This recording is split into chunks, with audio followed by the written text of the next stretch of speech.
Hey guys, tonight we wander through the bustling cobbled streets and along the shimmering canals of a city at the peak of its golden glory, but also a place where public reputation was everything, and public disgrace a most potent and peculiar form of theater. We're heading to 17th century Amsterdam to explore the often bizarre and always fascinating world of its public shaming rituals. Imagine a city teeming with merchants and artists where ships from across the globe unload exotic treasures, but also where the eyes of your neighbors and the long arm of civic morality are ever watchful. And speaking of surviving, if you were suddenly transported to 17th century Amsterdam with your modern sensibilities about personal privacy, your proudly individualistic fashion sense, and perhaps a deep-seated aversion to being publicly humiliated for minor social infractions, you probably wouldn't last a week without incident. You'd likely find yourself in the stocks by Tuesday for complaining too loudly about the quality of the herring, for wearing indecently comfortable trousers that defied local sumptuary laws, or perhaps for simply looking a bit too cheerful on a Sunday. So before you get comfortable, take a moment to like the video and subscribe, but only if you genuinely enjoy what I do here. It's a small gesture for you, but it's a big boost for our little nocturnal history haven. And as always, I'd love it if you'd post your current location and local time in the comments below. It's always a quiet thrill to see where our community of curious minds is tuning in from across the globe. Now dim the lights, maybe turn on a fan for that soft background hum, and let's ease into tonight's journey together. You find yourself in Amsterdam, not the sprawling modern metropolis, but the vibrant beating heart of the 17th century Dutch Golden Age. Picture this: a city ingeniously built on water, its iconic canals reflecting the tall, narrow, gabled facades of merchant houses, each one a testament to the incredible wealth pouring in from a vast global trading empire. This is a core mainstream historical fact. 17th century Amsterdam was for a time arguably the wealthiest and most commercially dynamic city in the world, the central hub for international trade finance, groundbreaking art, and scientific discovery. The air itself seems to crackle with energy and ambition.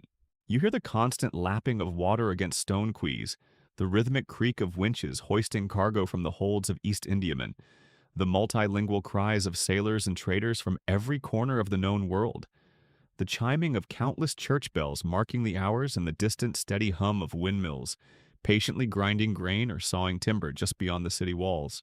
The smells are a heady mix. The tang of sea salt and tar from the harbor, the exotic perfume of spices, nutmeg, cloves, pepper, newly arrived from the East Indies, mingling with the more mundane but ever-present aroma of damp stone-burning peat fires used for heating. And let's be honest, the occasionally ripe and complex bouquet of the canals themselves. Amsterdam, the city of canals. Beautiful, picturesque, and sometimes smelling faintly of communal regret. Centuries of old cheese and perhaps 1,000 recently broken social contracts. It really added to the unique ambiance of potential public shaming. But beneath this glittering veneer of prosperity and worldly success lies a society deeply concerned with order, piety, and the meticulous regulation of public behavior. The Dutch Republic, and Amsterdam as its jewel, was profoundly shaped by Calvinist Protestantism. This instilled a strong emphasis on hard work, sobriety, thrift, communal responsibility, and a rather keen awareness of human sinfulness. In a city growing at an astonishing rate, attracting immigrants from all over Europe, maintaining social cohesion and moral discipline was a paramount concern for the civic authorities and the church consistories. And central to this social order was the concept of eer, a Dutch word that translates roughly to honor, reputation, or good name. Your ear was arguably your most valuable possession, more precious than gold or spices. It was the bedrock of your social standing, your creditworthiness in business, your trustworthiness in the community. A good reputation diligently maintained opened doors. Its loss, however, through public scandal or proven transgression, could mean utter ruin, social ostracism, and economic collapse. Back then, your reputation wasn't just something you vaguely curated with carefully selected holiday snaps on social media. It was your absolute everything.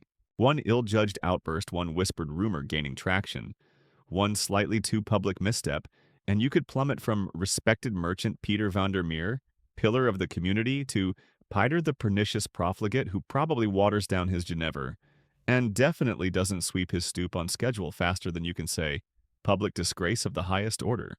It is within this context, this city of immense wealth and opportunity, yet also of strict moral codes and an almost obsessive concern for public order and private reputation, that the peculiar public shaming rituals we're about to explore took root and flourished. These weren't just random acts of cruelty. They were carefully orchestrated, highly symbolic performances designed to enforce social norms, punish transgressors, and most importantly, serve as a very public warning to others. The shadows of shame were long and dark in this golden city, a constant reminder of the precariousness of one's good name. The psychological weight of public disapproval in what was, despite its size, a surprisingly interconnected urban community where everyone seemed to know everyone else's business, or at least made it their business to find out, was immense. For a quirky yet revealing tidbit about this obsession with order, consider the current Amsterdam's detailed civic ordinances. These weren't just about major crimes. They governed almost every conceivable aspect of public life and private behavior, down to minute details like the correct way to dispose of household refuse, the prohibition of playing noisy games in the street on a Sunday, regulations against excessive ornamentation on houses, or even dictating precisely when and how you were permitted to scrub your own front stoop. Violations, even seemingly minor ones, weren't just your private affair. They were seen as an affront to the community's sense of order and decency, and could easily lead to a fine, a reprimand from the local watch, or at the very least a healthy dose of informal shaming from your ever-vigilant neighbors.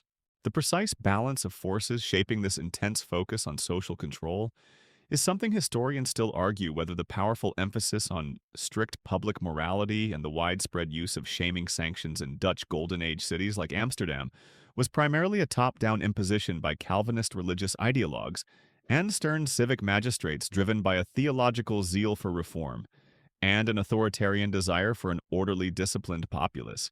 Or did it also reflect a significant bottom-up societal consensus, particularly among the rising burgher class, the merchant, skilled artisans, and shopkeepers, who themselves highly valued respectability, sobriety, and civic peace as essential preconditions for both their spiritual well-being and their continued commercial success in a competitive world?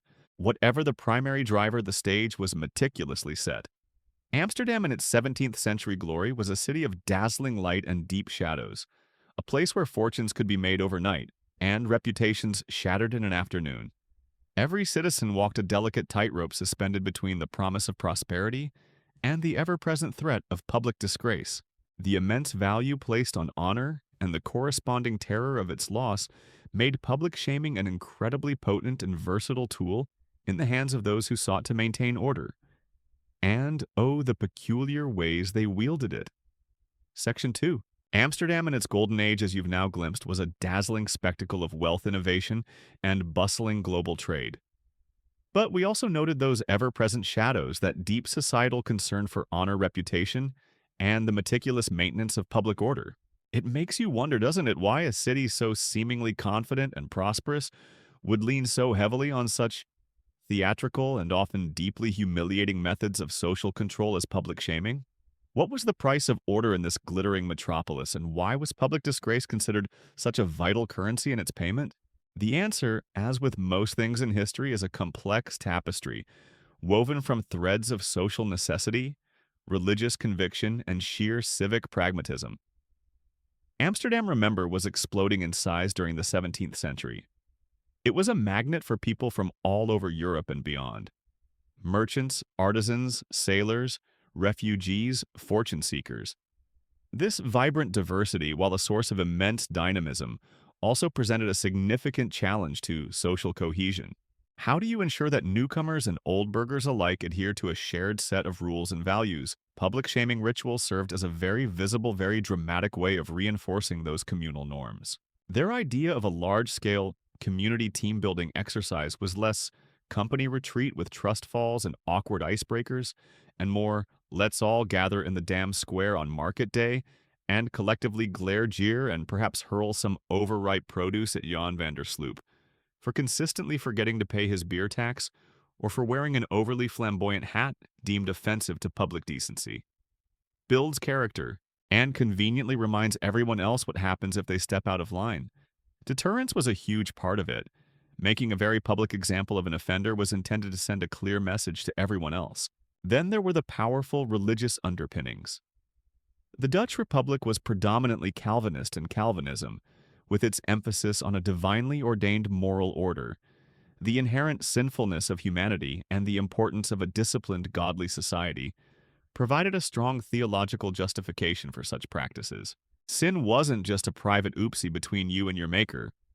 It was seen as an offense against God that could potentially bring misfortune or divine wrath upon the entire community if left unaddressed and unpunished. The powerful Dutch Reformed Church, through its consistories, local church councils often played a significant role in identifying moral transgressions.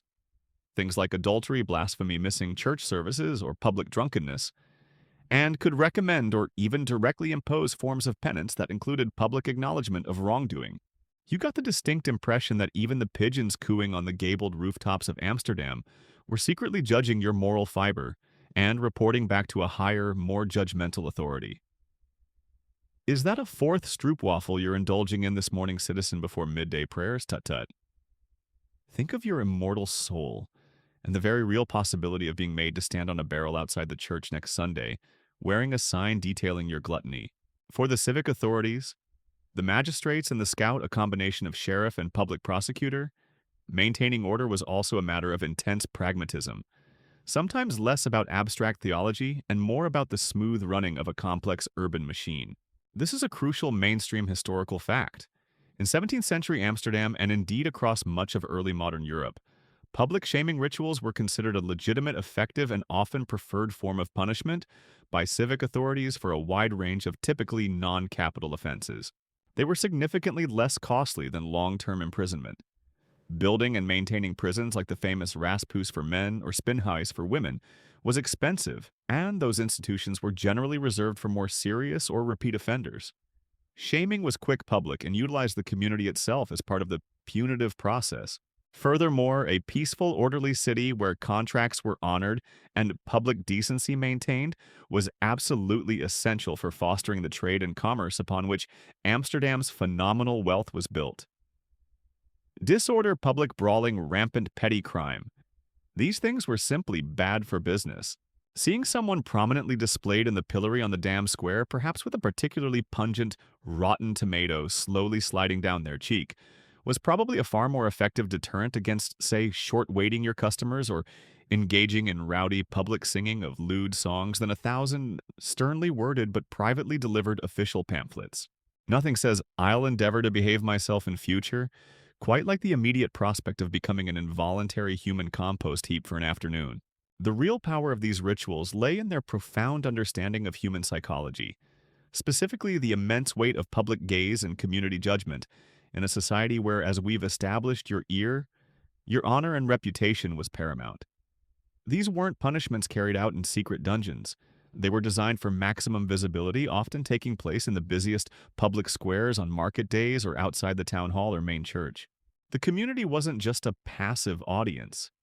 They were often active participants in the shaming process, a theme we'll explore more later, but their collective disapproval, their jeers, their scorn, or even just their silent, pointed observation was a core part of the penalty.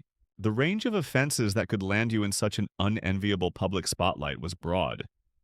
It wasn't just reserved for what we might consider serious crimes.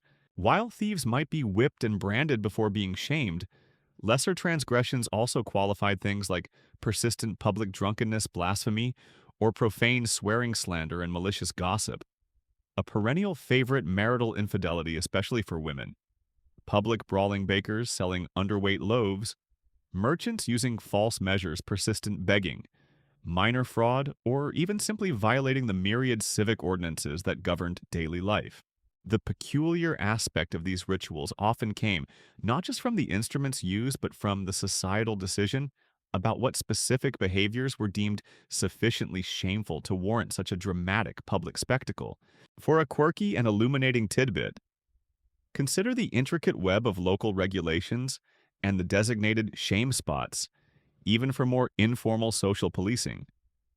Beyond the official pillory or whipping post, certain bridges, street corners, or market squares in Amsterdam might become known as places where public opinion was loudly and effectively voiced against minor nuisances or breaches of decorum.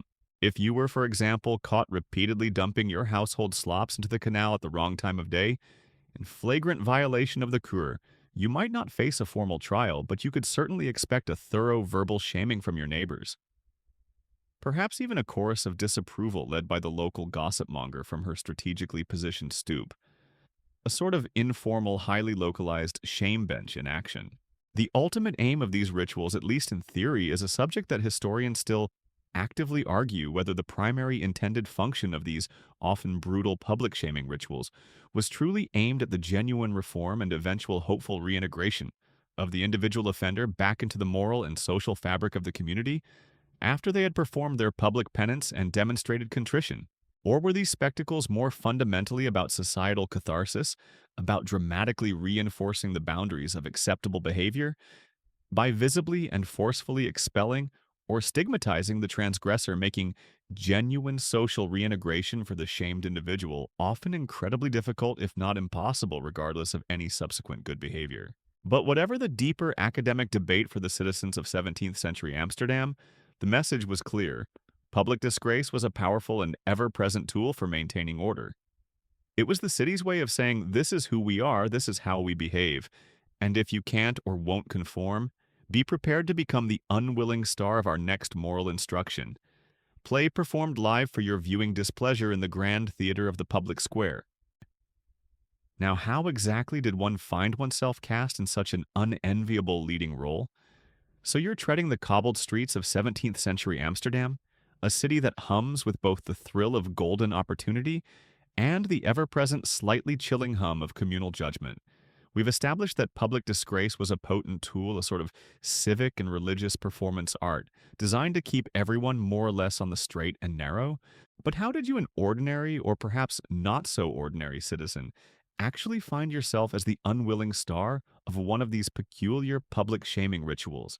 What were the mechanisms that could turn a whispered rumor or a moment of poor judgment into a full-blown spectacle of dishonor? The pointed fingers of accusation singling you out from the bustling crowd. It often began subtly in the dense, interconnected social fabric of the city. Amsterdam, for all its global reach, was a place of neighborhoods, of guilds, of church congregations where people knew each other, or at least knew of each other. Amsterdam's gossip network, you have to imagine, was probably faster than our modern broadband, and infinitely more invasive, a kind of organic pre-digital internet of whispered scandals and moral critiques. Before you even fully realized you'd committed a significant social faux pas, perhaps like wearing spectacularly mismatched clogs to Sunday service, or being a little too boisterous with your Jongja Nakema after an extra pint of strong Dutch ale, half your canal district might already be fervently debating the theological implications of your actions and the likely severity of your imminent social demise. This informal social control was a powerful first line of defense for the city's moral guardians. A disapproving glance from a respected elder, a sharp word from a neighbor about the state of your front stoop.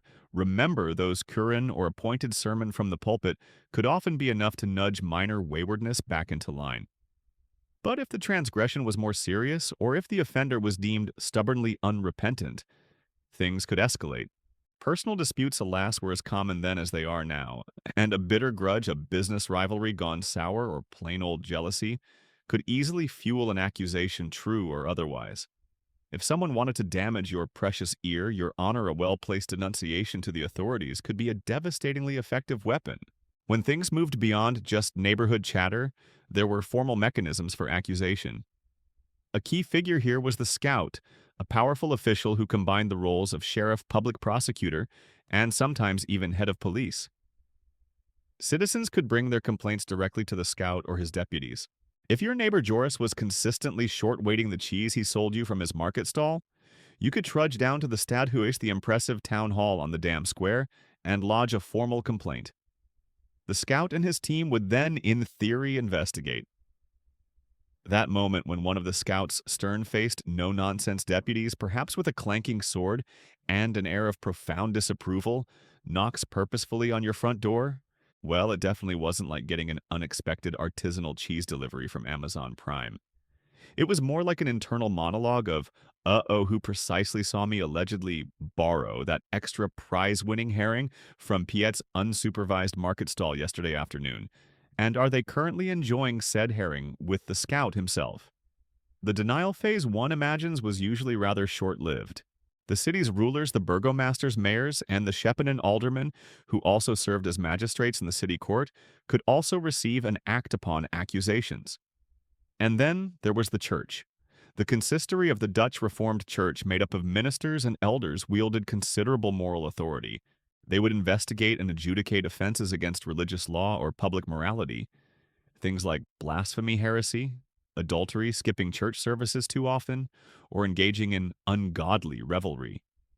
Their punishments often involved forms of spiritual discipline and public penance, but they could also refer more serious or recalcitrant cases to the secular authorities for civil punishment, which often included a shaming ritual.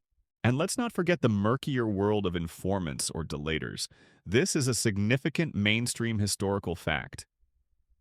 In 17th century Amsterdam, as in many early modern European cities, accusations leading to judicial investigation and punishment could and did originate from a variety of official and unofficial sources. These included direct complaints by victims or witnesses to the scout reports from the civic guards, or night watchmen formal denunciations made to the church. Consistories for moral offenses and sometimes more troublingly anonymous tips, or information provided by informants who might be motivated by civic duty. Personal animosity or even the promise of a small reward. You can imagine the delightful job description on their early modern LinkedIn profile. Expert in artfully overhearing slanderous remarks about the burgomaster's slightly lopsided wig references available upon request, and perhaps a modest finder's fee payable in good Dutch guilders. The investigation that followed an accusation wasn't always the meticulous evidence-based forensic inquiry we'd expect today. While serious crimes certainly underwent more thorough scrutiny, many lesser offenses, especially those related to public order or morality, might be decided quickly based on the testimony of a few reputable witnesses. And yes, the social standing of the witness often mattered a great deal, the public notoriety of the alleged offense, or even a confession from the accused, which one imagines might sometimes be obtained under considerable psychological or social pressure. The concept of innocent until proven guilty wasn't always the primary guiding principle, especially when the perceived need to make a swift public example was paramount. For a particularly evocative, quirky tidbit, consider the informal but potent power of the clapper-boom clapper tree, or similar specifically named public spots. Perhaps a prominent tree in a square or a particular section of a bridge or wall near the market. These places sometimes served as unofficial public bulletin boards, where slanderous pamphlets, satirical verses, or anonymous accusations against individuals were posted or circulated, effectively naming and shaming someone and damaging their reputation even before any formal charges were laid. It was the 17th century Amsterdam equivalent of being savagely ratioed on Twitter, but with more parchment and considerably less irony. The sting of accusation therefore often began long before any formal sentence of public shaming was passed. The moment a serious charge became public knowledge within your tight-knit guild, your neighborhood, or your church congregation, your ear was already under threat. The sideways glances, the sudden silences when you entered a room, the way old acquaintances might suddenly find the opposite side of the canal incredibly fascinating. These were the first chilling currents of social disgrace. The fairness and objectivity of this entire system is naturally a topic that historians still actively debate. They still argue whether the intricate system of accusation and prosecution in 17th century Amsterdam, for all its detailed ordinances and judicial procedures, was generally administered in a fair and equitable manner, aimed primarily at uncovering objective truth and dispensing proportionate justice, albeit by the differing procedural standards of the time.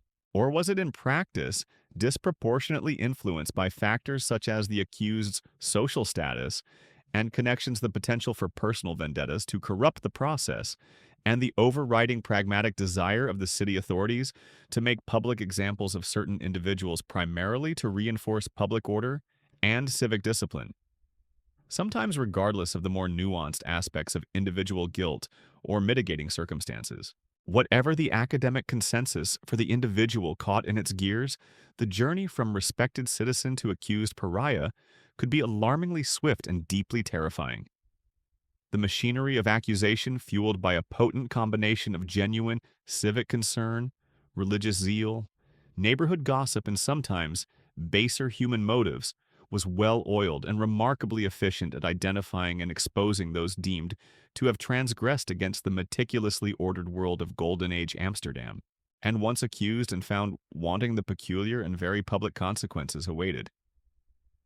The pointed fingers have done their work, the whispers have coalesced into formal charges, and the stern-faced magistrates, perhaps after a surprisingly brief deliberation that felt like an eternity to you, have delivered their verdict. Your transgression, be it selling slightly underweight bread, engaging in a bit too boisterous a public argument, after one too many Genevers, or perhaps just forgetting to look sufficiently pious during last Sunday's sermon, has been deemed worthy of public acknowledgement.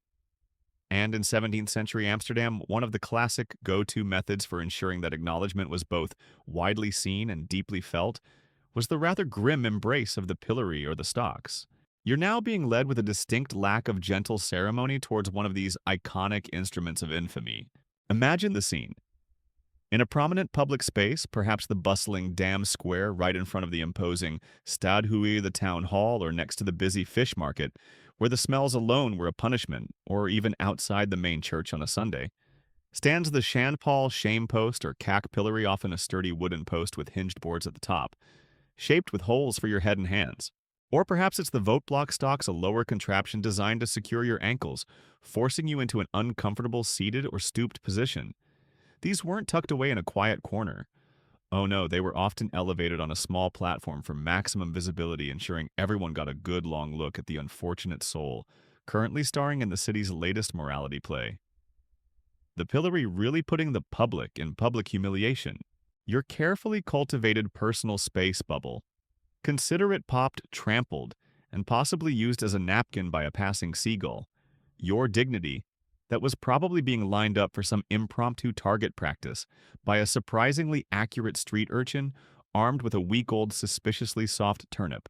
Being confined in one of these wooden collars was an exercise in profound discomfort and utter helplessness. If it's the pillory, your head and hands are clamped fast, forcing you to stand often stooped, unable to move, unable to shield your face, unable to even swat away the inevitable cloud of buzzing, inquisitive flies drawn by the general ambiance of public suffering. If it's the stocks, your feet are secured, leaving you sitting or lying in an awkward, exposed position, vulnerable to the elements and the attentions of the crowd. The duration of this ordeal could vary from a few hours for a relatively minor offense to several long, agonizing days for something deemed more serious. The sentence often timed to coincide with peak market hours or public holidays for maximum audience participation. You're exposed to the biting Dutch wind, the damp chill of rain, or the unrelenting summer sun with no relief. But the physical discomfort, as miserable as it was, often paled in comparison to the psychological torment of the public gaze. This was the very essence of the punishment. Hundreds, perhaps thousands of eyes would be upon you throughout your sentence. Faces you knew, your neighbors, your guild members, your customers, perhaps even your own mortified family members, and countless strangers all staring, pointing, whispering, judging. There was no escape from their scrutiny, no place to hide your burning face. This is a core mainstream historical fact. The pillory and stocks were commonly employed instruments of justice and social control throughout 17th century Amsterdam, as indeed across much of early modern Europe. They were utilized for a wide array of offenses deemed disruptive to public order, offensive to communal morality, or injurious to economic fairness, such as petty theft, selling adulterated goods, public brawling, perjury, or slander, serving simultaneously as a direct punishment for the individual offender and a potent, highly visible public warning to the entire community. And the crowd rarely remained silent. Verbal abuse was practically guaranteed, taunts, insults, jeers, loud recitations of your alleged crimes, unsolicited and usually unhelpful advice on how to live a more virtuous life. And then there was the physical aspect of the crowd's participation. Depending on the nature of your offense and the general mood of the populace, you might find yourself on the receiving end of a barrage of refuse. Mud, rotten fruit and vegetables, particularly popular if the market was nearby, animal dung, oyster shells from a nearby fish stall, even dead rats or cats on occasion. Anything unpleasant and throwable was fair game. Forget your modern-day Netflix subscription for an afternoon's diversion. For a bit of interactive live-action entertainment in 17th century Amsterdam, You could just grab a conveniently decomposing cabbage or a bag of questionable past their prime vegetables and head down to the damn square to see who was the unlucky lead actor in today's matinee performance of Pelt the Petty Pilferer or Mock the Miserable Miscreant. It was live theater folks, usually with very, very bad reviews for the one in the wooden collar. For a quirky and slightly reassuring tidbit amidst this rather grim picture, while the throwing of refuse was a common and often encouraged part of the shaming ritual, civic guards or officials might occasionally intervene if the crowd got too enthusiastic, and the projectiles became dangerously large or hard like heavy stones or bricks. The primary goal, at least officially, for many lesser offenses was public shame and discomfort, not usually maiming or accidental death by airborne fruit. Of course, that line between acceptable shaming by vegetable and potentially lethal assault could get rather blurry in the heat of the moment, especially if the offender was particularly unpopular or the crime particularly reviled. The symbolism of the pillory and stocks was potent and unambiguous. You were rendered utterly helpless, your body constrained, your dignity stripped away. You were made an example, a living warning. The community quite literally could look down on you, reinforcing the social hierarchy and the boundaries of acceptable behavior. After a few hours in the pillory, especially on a warm, bustling market day with a particularly enthusiastic and well-aimed crowd, you probably smelled like a long-forgotten municipal compost bin that had recently picked a fight with a very angry and possibly incontinent skunk.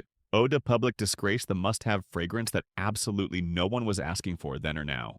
The intensity and nature of the crowd's active participation in abusing individuals confined to the pillory or stocks is a topic that historians still actively discuss and debate. They still argue whether this often violent outpouring of public condemnation was primarily a spontaneous expression of genuine, popular moral outrage and a collective desire to uphold communal values, or if it was in many instances subtly or perhaps not so subtly orchestrated, encouraged, or at the very least strategically tolerated by the civic authorities. Were they using the crowd as an informal, cost-effective, and highly visible instrument of state-sanctioned justice, thereby amplifying the shaming effect and powerfully demonstrating the consequences of transgression to all assembled? For the individual trapped in that wooden embrace, however, such academic distinctions would have offered little comfort. The experience was designed to be a visceral, deeply personal, and unforgettable lesson in the price of straying from the community's accepted path. But the pillory and stocks, for all their straightforward brutality, were just a couple of the tools in Amsterdam's extensive arsenal of public humiliation. For certain offenses, particularly those involving the power of the spoken word, the authorities had even more specialized and arguably more terrifying instruments at their disposal. The pillory and stocks, those rather unsubtle wooden embraces of public ignominy, certainly sent a clear message about the consequences of stepping out of line in 17th century Amsterdam. You, the unfortunate offender, were made a very visible, very uncomfortable example. But what if your transgression wasn't so much a deed, but a word? What if your crime was one of the tongue? Perhaps a little too much malicious gossip, a bit of overly enthusiastic public scolding, or maybe just expressing your opinions a tad too forcefully for the prevailing social climate. For these verbal misdeeds, particularly though not exclusively when committed by women, the authorities had an even more specialized and, dare I say, more terrifying instrument in their shaming toolkit, the scold's bridle, or as it was sometimes chillingly known, the branks. You're now witnessing with a shiver this peculiar iron mask being brought forth.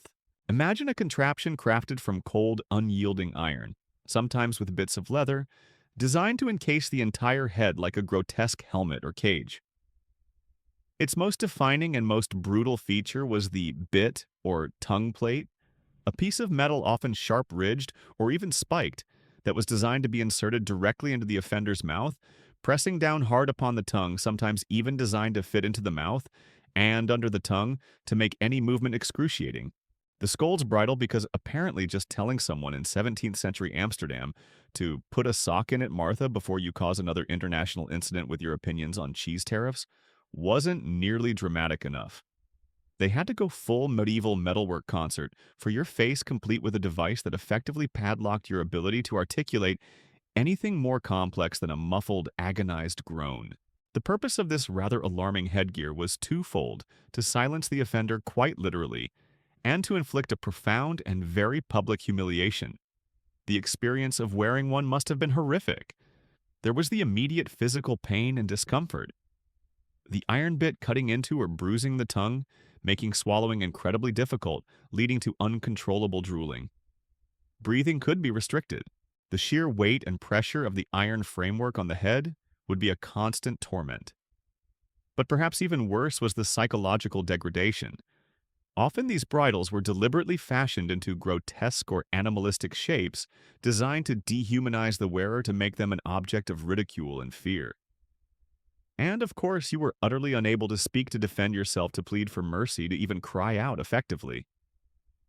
You were muzzled, reduced to a silent suffering spectacle. Now, this is a very significant mainstream historical fact. The scold's bridle or branks, while sometimes used on men for offenses like blasphemy, was an instrument of punishment employed predominantly against women across early modern Europe, including in the Netherlands. The offenses that could lead a woman to this fate were often related to speech deemed disruptive, quarrelsome, or transgressive of female propriety. Things like being a common scold, a woman habitually given to abusive or nagging language, spreading malicious gossip that damaged reputations, engaging in public brawls with other women, often verbal, before they became physical cursing or, even in some contexts, verbally challenging the authority of their husbands or civic officials. Their definition of scolding back then was probably quite broad and conveniently flexible. You might say, "Excuse me, Mynheer van der Klomp, but you appear to have parked your rather large herring cart directly on my foot, and it is causing me some slight discomfort." And the response could very well be, "That's it." Such unseemly assertiveness, such a strident tone to the bridle with her, immediately. Let her contemplate the virtues of quiet, feminine deference for a few hours in the marketplace. The public spectacle was a key component. The woman forced to wear the bridle might be paraded through the streets, sometimes led by a rope or chain attached to the device like a leashed animal. She might be tied to the whipping post, the pillory, or simply made to stand in a busy public square or marketplace for a set number of hours, the iron mask ensuring her silent suffering was visible to all. For an extra touch of humiliating flair, our quirky tidbit for this section is that some scolds' bridles were even fitted with a small bell on top. This bell would jingle with every movement of the wearer's head, drawing even more attention to her plight, ensuring that no one in the vicinity could possibly miss the edifying spectacle of a silenced shrew being publicly disciplined.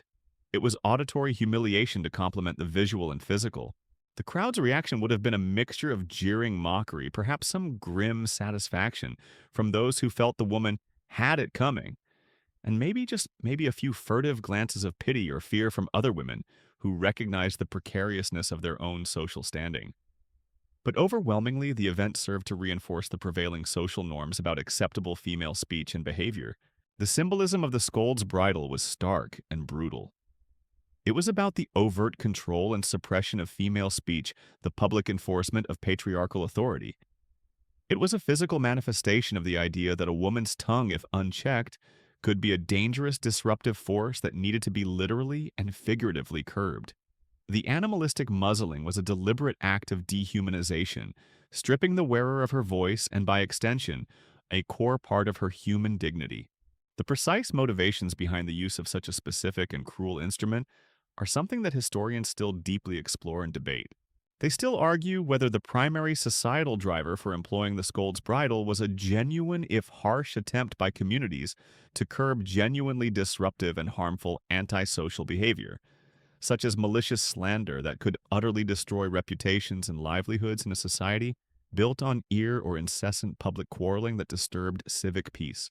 Or was its application more fundamentally a tool for patriarchal control, aimed at systematically suppressing female agency, enforcing silence upon women who dared to speak out against injustice, challenge established norms, or were simply perceived as too troublesome, too opinionated, or too independent by male authorities, their husbands, or even by other community members invested in maintaining the existing gender hierarchy? You can bet that after a few hours enduring the public humiliation and the sheer physical misery of wearing an iron contraption that effectively turned your tongue into an unwilling participant in a very painful game of press the pointy metal bit here until you can taste your own despair, you'd probably think twice, thrice, and maybe even a fourth time before offering your unsolicited, however accurate opinion on Mrs. Vandersloop's suspiciously lopsided tulips or her husband's even more lopsided business ethics ever again. The scold's bridle was a powerful, if terrifying, enforcer of silence.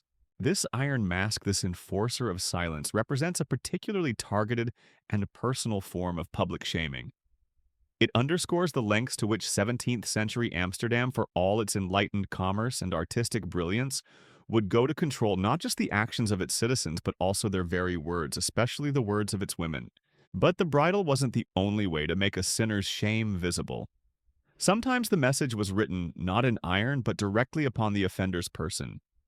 The chilling clang of the scold's bridle, that iron enforcer of silence, still echoes in your mind, a stark reminder of how 17th century Amsterdam dealt with perceived verbal transgressions, especially from its female citizens. But the city's repertoire of public humiliation extended beyond just muzzling unwanted speech or confining bodies in the pillory. Sometimes the shame was designed to be worn to be carried to turn the offender themselves into a living, breathing advertisement of their own misdeeds. You're now witnessing another peculiar facet of this public theater, the ritual of sinful signs, where individuals were forced to display symbols or objects that broadcast their specific crime to the entire community. The principle here was painfully simple and brutally effective: make the transgression visible, legible, and utterly inescapable, both for the person being shamed and for everyone who laid eyes on them.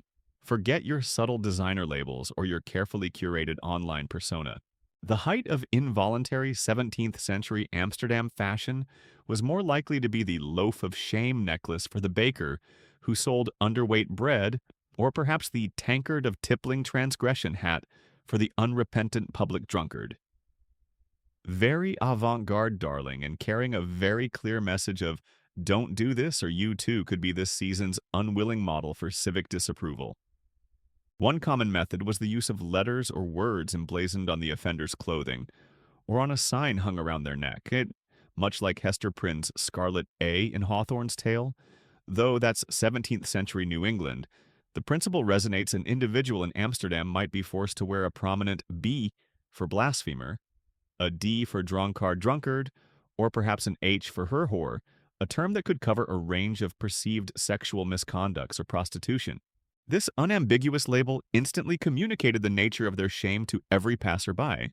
Even more direct and often more creatively humiliating was the practice of forcing offenders to carry or wear the actual objects associated with their crime. This is a widespread mainstream historical fact. The practice of making individuals display items symbolic of their specific transgression was a common feature of public shaming rituals throughout early modern Europe, including the Netherlands, as it served to clearly and viscerally advertise the precise nature of their wrongdoing to the public, leaving no room for doubt or misinterpretation. So, if you were a brewer caught watering down your beer, you might be paraded through the streets with a leaky cask or a sign depicting a diluted brew. A butcher who sold spoiled meat, perhaps a garland of rotting sausages around your neck. A poacher might be forced to carry the evidence of their illicit hunt: a dead rabbit, a string of out-of-season fish. A known gambler or card sharp could find themselves adorned with playing cards, dice, or even a backgammon board, transformed into a walking, talking cautionary tale against the evils of wagering. It was like a mobile, highly personalized billboard of your worst decisions. Greetings, esteemed citizens of Amsterdam. My name is John, and as you can plainly see from this oversized, rather crudely painted, and slightly wilted turnip, currently hanging from my neck like a bizarre vegetable medallion, I was recently apprehended attempting to pass off distinctly inferior root vegetables as premium top-tier produce. Please feel free to judge me silently, or, not so silently at all, as seems to be the prevailing custom. Sometimes specific symbolic garments were employed. An offender might be made to wear a Sean mantle, a shame cloak, often made of rough, demeaning material or a particularly garish, attention-grabbing color, setting them apart from the soberly dressed populace. In some instances, especially for offenses deemed particularly foolish or arrogant, a paper mitre or dunce cap, inscribed with details of the crime, or a demeaning caricature would be placed upon their head. Subtlety, as you might be gathering, was not really their strong suit when it came to these public displays of moral correction. It wasn't quite enough for people to simply know you'd done something wrong. They often needed to see a giant wearable infographic meticulously detailing your specific brand of moral or professional failure. Just in case anyone in the back rows missed the initial memo that you were, in fact, a truly terrible butter churner or a purveyor of suspiciously thin soup. The public exposure was, of course, key. The individual adorned with their sinful sign wouldn't just be sent home to contemplate their actions in private. Oh no, they would often be paraded through the busiest streets of Amsterdam, perhaps during peak market hours, sometimes accompanied by a town drummer, beating a somber rhythm, or a bellman, ringing a loud bell to attract maximum attention and announce the nature of the offense. Alternatively, they might be made to stand for a set period in a designated public place, outside the Stadhuis at the entrance to a church, or in the very marketplace where their crime, if commercial, had been committed. The psychological impact of such a ritual would have been devastating. There was the intense humiliation of being so publicly and specifically branded. The sign or object removed any possibility of anonymity or ambiguity about your wrongdoing. It forced an internalization of shame as you became for that period defined solely by your transgression.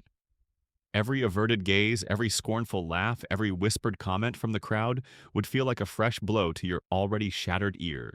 For a rather peculiar and specific quirky tidbit, imagine a quarrelsome husband and wife, notorious for their loud, disruptive public arguments that scandalize the neighborhood.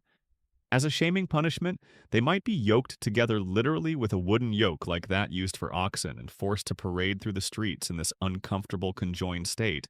To make the symbolism even clearer, they might also be made to carry objects representing their domestic discord, perhaps she with a broken cooking pot or a distaff, a tool for spinning, symbolizing women's work, and he with an empty wine jug or a symbolic weapon visually broadcasting the nature of their shameful household strife to all and sundry. It was couples therapy 17th century Amsterdam style, with a much larger and significantly more judgmental audience. The precise interpretation and intended efficacy of these symbolic punishments is a fascinating area, and historians still argue whether the specific symbols and objects chosen for these shaming rituals were part of a meticulously standardized and universally understood iconography of disgrace, a clear visual code whose meaning was instantly legible to every member of the populace across all social strata.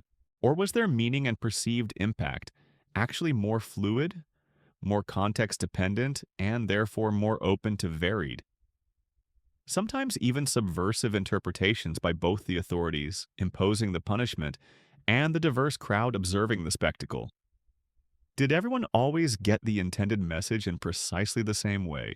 Regardless of the nuances of interpretation, the message for the unfortunate individual wearing their crime was starkly clear. Their body itself had become a site of public admonishment, a canvas upon which their shame was painted for all to see. This direct, highly legible, and deeply personal form of public shaming was a potent reminder of the community's power to define and enforce its boundaries. But sometimes just wearing the sign wasn't enough. A more active form of public penance was required. Section 7. So you've been paraded through the bustling streets of Amsterdam, a living billboard advertising your specific brand of civic or moral failing, perhaps, with an ill-fitting turnip necklace or a sign declaring your affinity for watered-down beer hanging jauntily around your neck. The experience no doubt has been deeply, unforgettably humiliating, but sometimes just wearing your crime wasn't considered quite enough to fully satisfy the community's sense of order or to adequately cleanse the stain of your transgression. Sometimes a more active, more performative display of contrition was required. You're now being ushered towards a different kind of stage, one set for the ritual of public penance, where you must not only be shamed, but actively participate in your own shaming.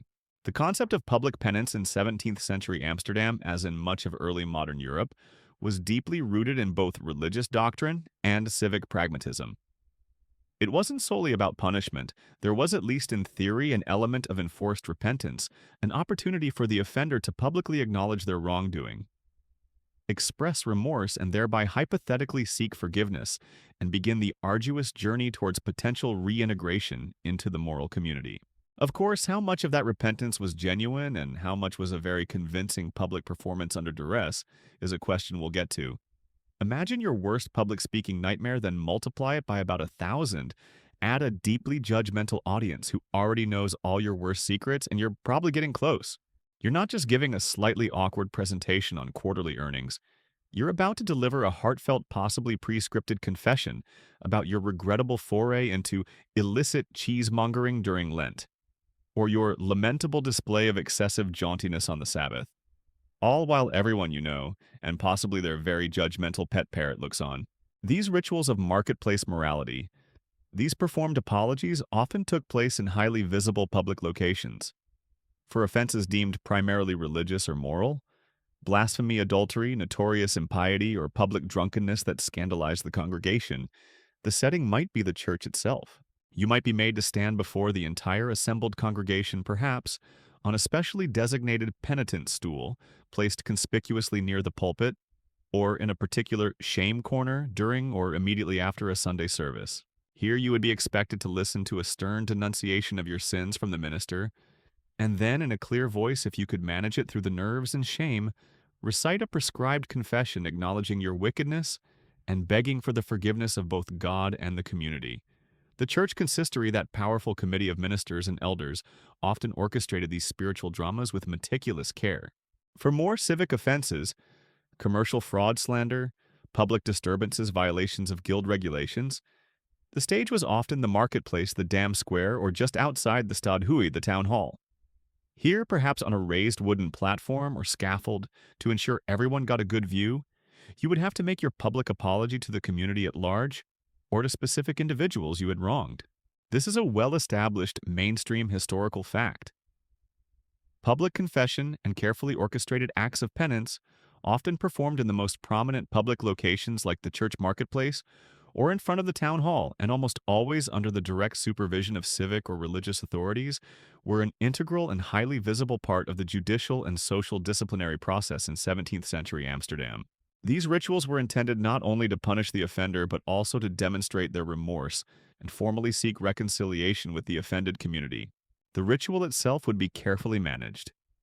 You might be given the exact words you were expected to say, a pre-written script of sorrow. Your posture would be one of abject humility, perhaps kneeling, bowing your head dressed in simple penitential clothing, possibly barefoot or bareheaded, regardless of the famously brisk Amsterdam weather. The ever-present, all-important public gaze was crucial. You had to face your peers, your accusers, your judges, and overseeing the whole affair would be the stern figures of authority. The scout, a couple of Shepparton magistrates, or the minister and his elders, ensuring the penance was performed to their satisfaction. The key to a successful public apology from the offender's perspective was probably to look really convincingly sorry, even if internally you were just meticulously composing a mental list of all the people you were going to studiously avoid for the next 50 years, or perhaps fantasizing about a sudden, unexpected invasion of particularly friendly pirates who might offer you a new career path. Oscar-worthy performances of profound penitence were likely a common and highly advisable skill. Specific acts of penance could be tailored to the crime. A merchant caught using false weights might have to publicly break his faulty scales and apologize to his guild and the customers he'd cheated. Someone who had spread malicious slander would be required to publicly retract their words, declare them to be lies, and beg forgiveness from the person whose reputation they had damaged. Adulterers, if not subjected to harsher penalties, might have to make a tearful confession of their sin before the entire church congregation, an experience of profound social annihilation. The audience during one of these public confessions was probably a fascinating mix of emotions and reactions. Some might feel a degree of pity for the poor soul up there, others a grim satisfaction at seeing justice done, and a good many were probably thinking, "There, but for the grace of God, and my slightly more discreet transgressions go." And you can bet there was always a contingent just waiting, perhaps with a well-aimed rotten cabbage or a particularly scathing heckle at the ready, just in case your apology wasn't deemed quite grovelly enough, or your tears lacked true theatrical conviction.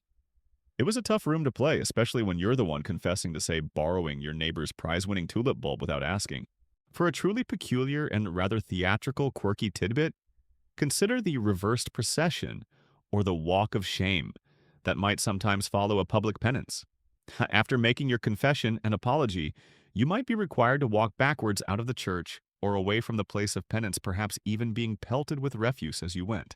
This symbolized your departure from your sinful ways, a turning away from your past transgressions, But it also looked profoundly awkward, further extended the period of public humiliation, and ensured you couldn't easily make eye contact with anyone, adding another layer to the degradation. The ultimate aim of these performative acts of contrition is a complex question, and historians still argue whether the individuals who were forced to undergo these public penance rituals genuinely experienced a profound internal spiritual remorse and a sincere desire for reconciliation with God and their community as a direct result of the intense public shaming and enforced confession. Or was their outward display of contrition, however convincing, primarily a pragmatic and calculated performance aimed at mitigating further potentially harsher punishment, satisfying the demands of the authorities, and desperately attempting to salvage what little might remain of their social standing and honor in a society that prized reputation above almost all else? Whether a path to genuine redemption or just a brutal but necessary public relations exercise for the offender, these rituals of marketplace morality and church door confessions added another layer of active participatory self-abasement to the already potent arsenal of public shaming.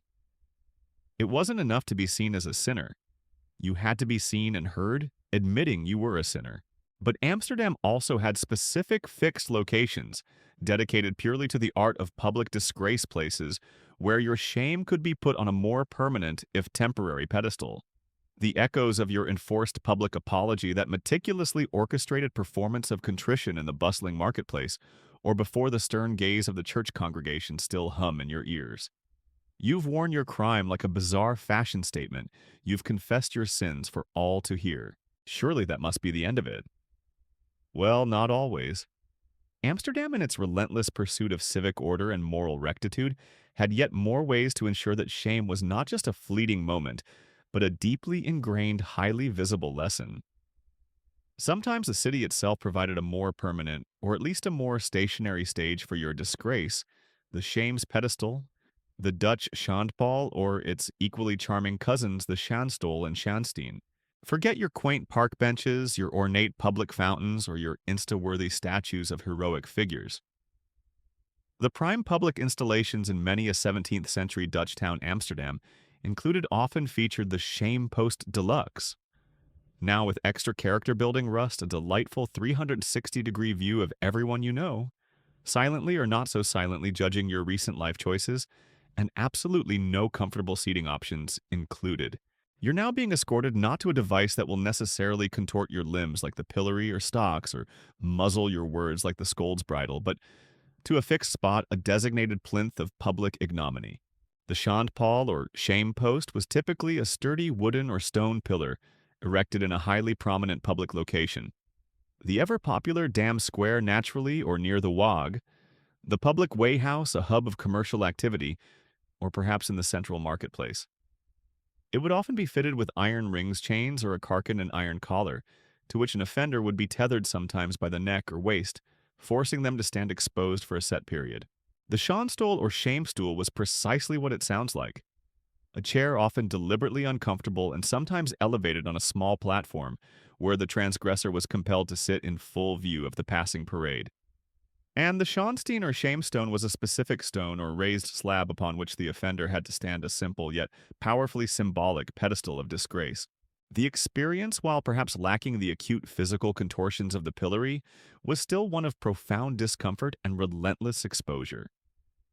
You are immobile, or at least severely restricted in your movement, a fixed target for the public gaze. Rain, shine, or that famously brisk Amsterdam wind that could chill you to the bone. You endured it all. The duration, as with other shaming punishments, varied according to the severity of the offense, and the judgment of the magistrates ranging from a few hours to, in some cases, multiple days, with breaks perhaps only for the barest necessities if you were lucky. And almost invariably, your public display would be accompanied by a schaamboard, a shame board or sign prominently displayed detailing your name and the nature of your crime in clear, unambiguous Dutch. Hier staat Jan Pieterszoon voor het verkopen van bedorven vis. Here stands Jan Pieterszoon for selling rotten fish. No room for misunderstanding there. The types of offenses that could land you on this particular pedestal of shame were varied, often overlapping with those that might also earn you a spot in the pillory or stocks. This is a key mainstream historical fact. The Schandpaal and similar fixed instruments of public disgrace like the Schandstol or Schonstein were formally established judicial punishments in Dutch cities such as Amsterdam during the 17th century. Offenders convicted of a range of crimes, including petty theft, various forms of commercial fraud, public order disturbances, slander, and sometimes moral failings, were publicly displayed for a legislated period, often bearing a sign detailing their specific transgression to endure communal disgrace and serve as a deterrent. Sometimes these shame posts were also used as a sort of preliminary humiliation for individuals awaiting a more severe punishment, like whipping or banishment.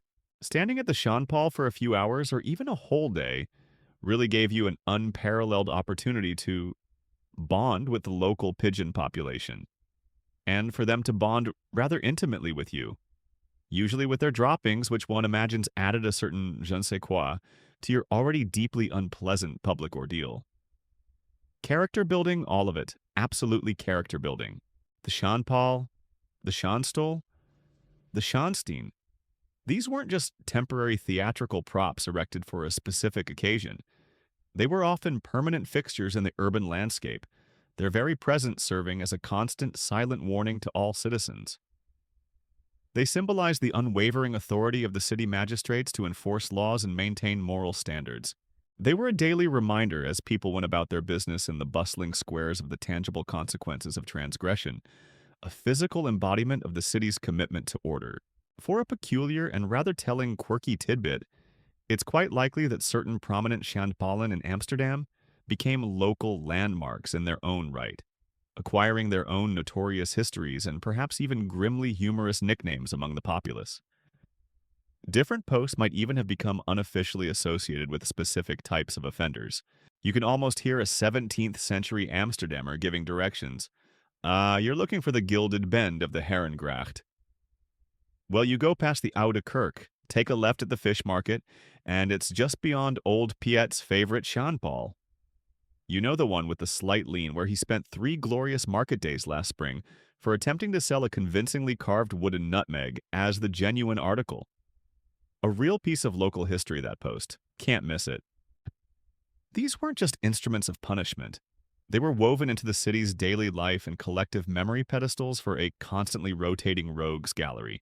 The strategic placement of these permanent shame structures in the most central, economically vital, and socially significant public spaces, like Dam Square, the absolute heart of the city, is a point that historians still actively discuss. They still argue whether this prominent positioning was primarily for achieving maximum deterrent effect on the general populace and the bustling business community, ensuring that the consequences of lawbreaking were impossible to ignore. Or did it also serve a deeper, more symbolic function, a constant ritualistic reassertion of civic authority and Calvinist moral order over these potentially unruly and morally ambiguous urban spaces, effectively sanctifying or purifying them through the visible public punishment of transgressors, thereby reinforcing the city's image of itself as a well-regulated and godly community? Whatever the complex motivations for the individual tethered to that post or marooned on that stone, the experience was one of stark, unyielding disgrace. The city, its commerce, its daily life flowed around you, while you remained a fixed point of ignominy, a living monument to your own failings. These fixed pedestals of shame made civic justice and its often harsh consequences a very concrete and unavoidable part of Amsterdam's urban landscape. But sometimes the shame wasn't content to stay in one place. Sometimes it went on parade. You've endured the fixed indignity of the Schandpaal, that shame post standing as a permanent stony rebuke in the heart of Amsterdam. Tethered and exposed, you've become a temporary monument to civic disapproval, a living warning for all to see. But sometimes in the ever-creative and rather theatrical world of 17th century justice, the shame wasn't content to stay rooted in one spot. Sometimes the disgrace itself went on tour, taken directly to the people in the form of peculiar and often raucous mock parades, transforming the very streets of the city into a moving stage for dishonor. You're now caught up in one of these mobile spectacles where your humiliation is put on wheels, or at least on very public display. These weren't solemn, orderly processions of justice as we might imagine. Oh no. These were often vibrant, noisy, and deeply theatrical events, a kind of street theater, with a very pointed moral message, frequently borrowing elements from folk rituals and carnival traditions.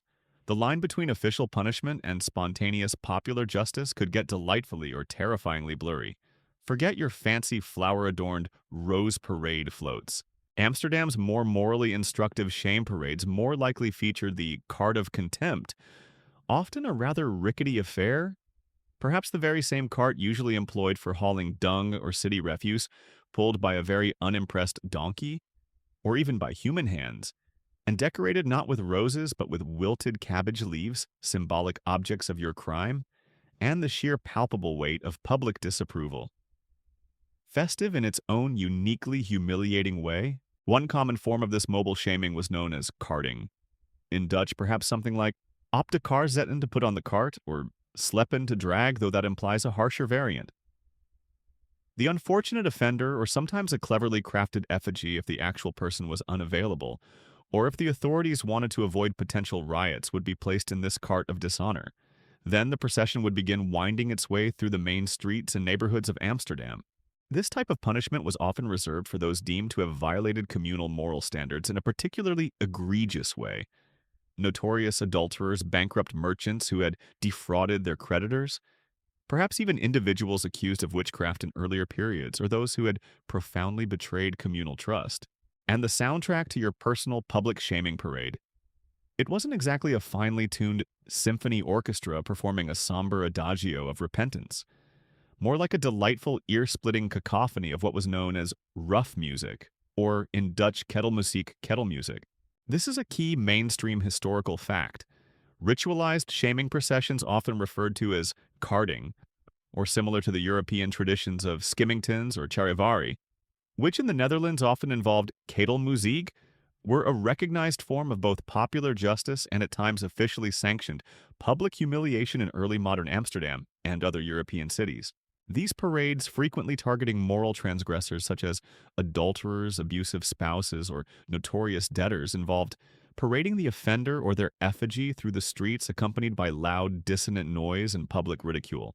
Imagine a band comprised entirely of enthusiastic amateurs banging on old pots-pans, and kettles blowing discordant notes on broken horns, clanging cowbells, and perhaps singing very rude, very specific, and entirely off-key, satirical verses detailing your particular moral failings for the entire neighborhood to enjoy. Top of the pops it most certainly was not.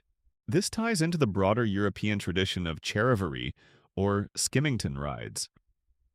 While carting might sometimes be an official sentence, charivari were often organized more spontaneously by the community itself, perhaps by youth groups, trade guilds, or just outraged neighbors, to express collective disapproval of someone who had violated deeply held social norms. This could be anything from a scandalous marriage, an old wealthy widow marrying a much younger man, for instance, or vice versa, a notoriously cuckolded husband who wasn't seen to be adequately controlling his household. A domestic tyrant, or someone who was just generally considered a public nuisance. These popular justice parades often involved elaborate effigies, people wearing masks or outlandish costumes, and a great deal of satirical performance and pointed mockery. The symbolism and purpose of these mock parades were multifaceted.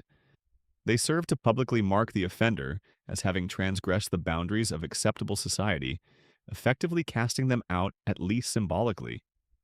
They powerfully reinforced community values by inviting collective participation in the act of mockery and condemnation. It was a potent form of social pressure, a way for the community to regulate itself, operating sometimes alongside and sometimes even in lieu of formal legal channels. And it must be said there was often a strong carnivalesque, almost cathartic element to these proceedings. A chance for the populace to blow off steam and collectively dunk on someone who had earned their ire, all under the guise of upholding morality. It was interactive street theater where the audience was not only encouraged to watch, but often to actively participate by jeering, shouting insults, and yes, sometimes throwing things. Preferably soft, overripe, and suitably messy things. Kind of like a very chaotic, very personal medieval Rotten Tomato festival. And you, my friend, were the unfortunate guest of honor. Or rather, dishonor.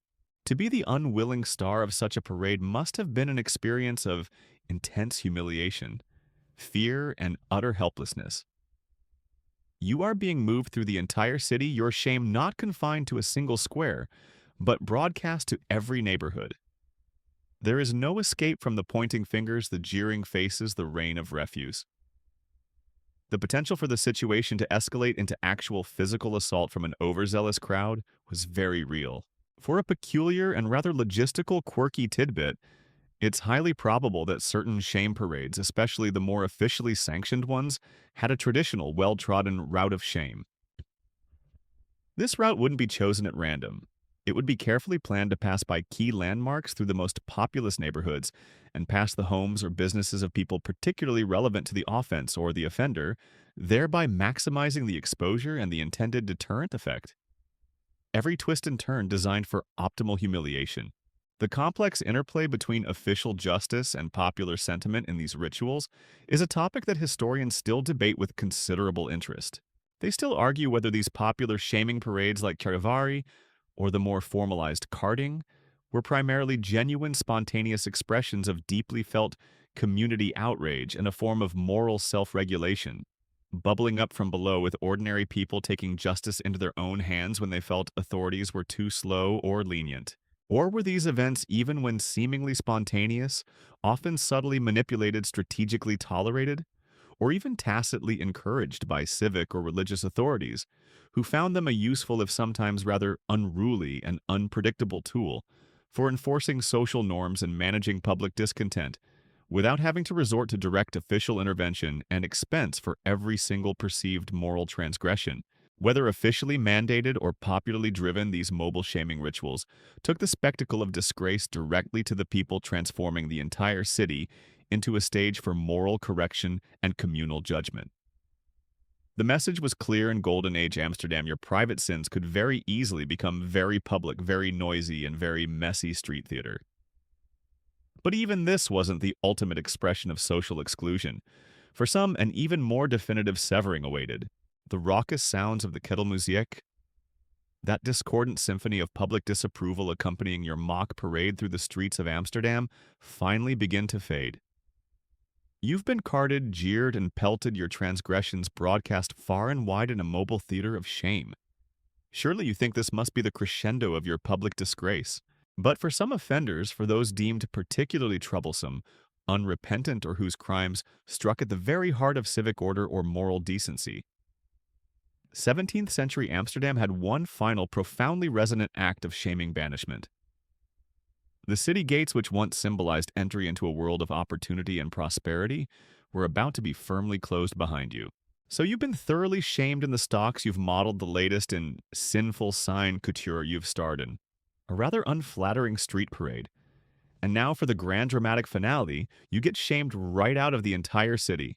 Amsterdam, it seems, was effectively handing you a one-way, non-refundable ticket on the "nope, you are officially not our problem anymore" express. Banishment, or verbanning, as it was known in Dutch, was a severe and frequently wielded punishment. It meant forced expulsion from the city of Amsterdam itself. Depending on the gravity of your offense and the mood of the magistrates, this exile could extend to the entire province of Holland, or in the most extreme cases, even the whole of the Dutch Republic and its territories. This wasn't just a stern suggestion to maybe find a new neighborhood. This was a legally enforced severing. This is a core mainstream historical fact. Banishment was a significant and commonly used judicial punishment in 17th century Amsterdam and across the Dutch Republic, serving as a powerful mechanism to remove individuals deemed persistently troublesome, dangerous, or morally corrupt from the community. Sentences range from temporary expulsion for a number of years, often a year and a day, or perhaps 3, 5, or 7 years, for lesser offenses, to perpetual lifelong banishment for more serious crimes, or for unrepentant repeat offenders. What kind of transgressions could lead to such a definitive civic rejection? It was a broad spectrum. Habitual thieves who had already endured lesser punishments like whipping or branding might find themselves banished.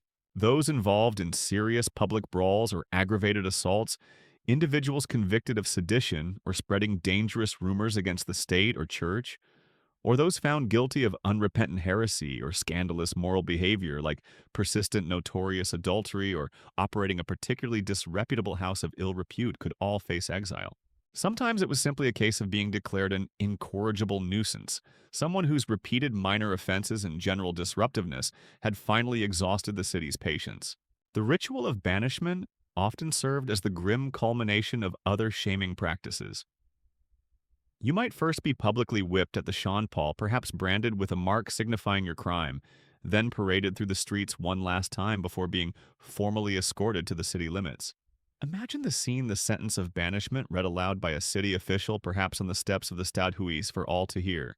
Then the slow, ignominious walk, flanked by the scoutsmen, the civic guards with their halberds through streets lined with curious, judgmental, or perhaps even silently pitying onlookers. Finally, you reach one of Amsterdam's great fortified gates. The Haarlemmer Poort, the Leidse Poort, the Utrechtse Poort. The heavy wooden doors creak open just enough for you to be thrust out, and then with a resounding thud and the clank of iron bolts, they close behind you. That sound would echo in your ears for a long, long time. For a particularly poignant, quirky tidbit, consider the symbolic gestures that might have accompanied this final act of expulsion. Perhaps there was a specific city gate primarily used for casting out the banished gate that acquired a grim, unspoken reputation among the populace. And as you were pushed through a city, functionary might even have ritualistically swept the ground just behind your departing heels with a coarse broom, a powerful symbolic gesture of cleansing the city of your polluting presence, of removing every last trace of your unwelcome taint. It's a detail that speaks volumes about the desire for communal purity.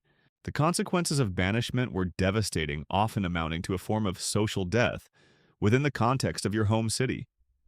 You lost everything: your home, your livelihood, your citizenship rights if you had them, your guild memberships, which were vital for practicing a trade. Your family ties were severed, at least physically. Your social network, your entire world was suddenly gone, and survival elsewhere as a known disgraced exile was incredibly challenging. Other towns and cities were often wary of accepting banished individuals, fearing they were simply importing trouble. Finding work, finding shelter, finding any semblance of a normal life would be an immense struggle.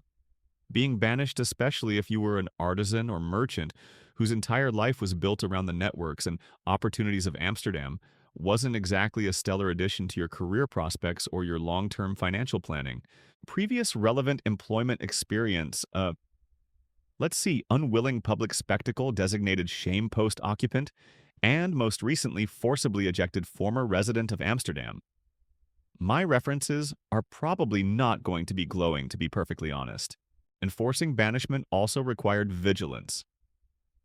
The city kept records. If you dared to return before your term was up, or at all, if your banishment was perpetual and you were caught, and in a city of observant neighbors the chances were high, the penalties were severe. You might face immediate corporal punishment, a harsher branding, or for certain serious offenses upon illegal return, even the death penalty. Those city gates you see weren't just for keeping potential invaders and unwelcome foreign influences out. They were also very, very handy for making sure the particularly embarrassing, incorrigibly criminal, or just plain annoying former citizens stayed firmly out once they'd been given the official boot. So long. Farewell, auf Wiedersehen, adieu. And please don't let the formidable gate hit you too hard on the way out. You unrepentant herring thief and disturber of the civic peace, banishment therefore was more than just a practical way to get rid of problematic individuals. It was the ultimate shaming tool in the city's arsenal. It was a public declaration that you were fundamentally unfit to be a member of the Amsterdam community, that your ear was so irretrievably damaged that your very presence was intolerable. It was a profound statement of communal rejection, a civic and social severing that left the individual truly adrift. The widespread use and perceived effectiveness of banishment as a long-term solution to social problems is something that historians continue to examine.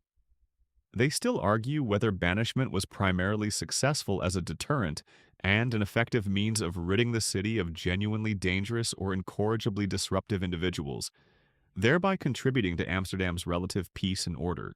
Or did its frequent application, particularly for a wide range of lesser offenses, or for those simply deemed undesirable, inadvertently contribute to a growing marginalized and often desperate floating population of exiles in the surrounding countryside or in other perhaps less well-regulated towns, potentially creating new social problems and shifting the burden elsewhere rather than truly solving the underlying issues of poverty crime or social deviance.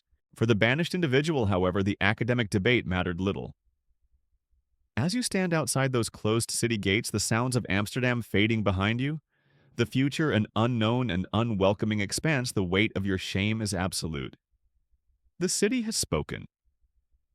But in all these rituals, from the stocks to the shame parade to the finality of exile, one crucial element has been ever present: the crowd, the public, your fellow citizens. Their role was far from passive. The heavy city gates of Amsterdam have slammed shut behind you, or perhaps behind some other unfortunate soul sealing a sentence of banishment, that ultimate act of civic and social severance. You've witnessed the stocks, the bridal, the shame, signs of the mock parades, a whole peculiar portfolio of public humiliation. And in every single one of these rituals, one element has been absolutely crucial: the ingredient that transformed a mere punishment into a profound public spectacle: the crowd. Without the assembled populace, without those hundreds or thousands of watching eyes and jeering voices, the entire performance of shame would lose much of its terrible power. You're now part of that crowd, or perhaps still observing it, to understand its vital, often unsettling role as both audience and active enforcer in this theater of disgrace. Shaming rituals, by their very definition, were public. They were designed to be seen, to be experienced collectively. The presence of onlookers was not incidental. It was integral. It was their gaze that amplified the humiliation of the offender, their judgment that gave weight to the city's condemnation, and their witnessing that served the crucial deterrent purpose. Look what happens if you step out of line. I guess. But the citizens of 17th century Amsterdam were rarely just passive spectators politely observing from a distance. Oh no, this wasn't a please silence your cell phones and refrain from flash photography kind of solemn occasion. This was often a fully interactive experience, with the crowd encouraged, or at least tacitly permitted, to play a very active role. It was more like BIRV, bring your own rotten vegetables and feel free to offer your most creative insults. I thought the heckling wasn't just allowed. For many, it probably felt like part of their civic duty. The most obvious form of active participation was verbal. As the condemned individual stood in the pillory, was paraded in the cart, or endured their penance, they would be met with a barrage of jeers, shouts, taunts, and often very specific, very personal insults relating to their crime or character. People would hurl accusations, offer unsolicited and usually unhelpful moral advice, or even break into spontaneous satirical songs lampooning the offender's predicament. The air would be thick with the sound of collective disapproval. And then there was the physical engagement. This is a significant mainstream historical fact. The active participation of the crowd in public punishments, which often included verbally abusing and pelting the condemned with refuse, was a common and frequently officially tolerated, if not always explicitly encouraged, feature of judicial spectacles in early modern Europe, including Amsterdam. For those confined in the pillory stocks or being carted, this meant enduring a shower of whatever missiles the crowd could lay their hands on. Mud from the street, rotting fruit, and vegetables from the nearby market stalls, a prime location for many shaming rituals: animal dung, oyster shells, fish guts, and other assorted unpleasantries. The intensity of this barrage would often depend on the perceived severity or unpopularity of the crime and the general mood of the city. Why did people participate so enthusiastically in these often brutal displays? The motivations were likely complex and varied. For some, it was undoubtedly an expression of genuine moral outrage, a deep-seated disapproval of the transgression, and a desire to see communal values visibly upheld. For others, let's be honest, public punishments were a grim form of public entertainment. Forget your fancy streaming services or your multiplex cinemas. The hottest ticket in 17th century Amsterdam on a Tuesday afternoon might well have been public shaming live at the Dam Square, featuring Jan the Baker and his treasonous underweight loaves, now with more mudslinging and a guaranteed 100% chance of someone's dignity taking a spectacular public nosedive. 5 stars would cringe uncontrollably again next week. Participating in the collective condemnation also served an important social function for the individuals in the crowd. By actively shaming the transgressor, they were implicitly affirming their own adherence to the community's norms, distancing themselves from the deviant, and reinforcing their own status as respectable, law-abiding citizens. "I'm not like them," their actions declared. There might also have been an element of fear or social pressure. In a tightly knit community, failing to join in the collective disapproval, or worse, showing sympathy for the condemned, could potentially cast suspicion on oneself. And of course, for some, it was undoubtedly an opportunity to anonymously, or not so anonymously, vent personal frustrations or settle old scores under the cover of righteous public anger. The authorities often seem to view the crowd's reaction as a legitimate, if sometimes unruly, expression of the vox populi, the voice of the people, and a useful amplification of the official punishment. The crowd's involvement made the shame more intense, the memory more lasting, and the deterrent effect arguably more powerful. However, there were usually limits, even if they were sometimes blurry. While pelting with soft, rotten produce was generally par for the course, the scout and his civic guards would likely intervene if the crowd became too violent, if heavy stones or other dangerous projectiles were used that threatened to turn a shaming ritual into a lynching, or if the whole thing escalated into a general riot. The aim was usually degradation and deterrence, not necessarily grievous bodily harm or outright execution for lesser offenses. For a quirky and rather grimly entrepreneurial tidbit, imagine enterprising street vendors on days when a particularly juicy shaming was scheduled. They might set up shop near the pillory or along the route of a shame parade, doing a brisk trade in official shaming ammunition. Baskets of conveniently overripe tomatoes, attractively priced past their sell-by-date eggs, or perhaps artisanal mud balls of superior aerodynamic quality. Get your shaming supplies here. Freshly rotten fruit perfect for expressing moral outrage. Special offer 3 putrid cabbages for the price of 2. A grim business perhaps, but business nonetheless.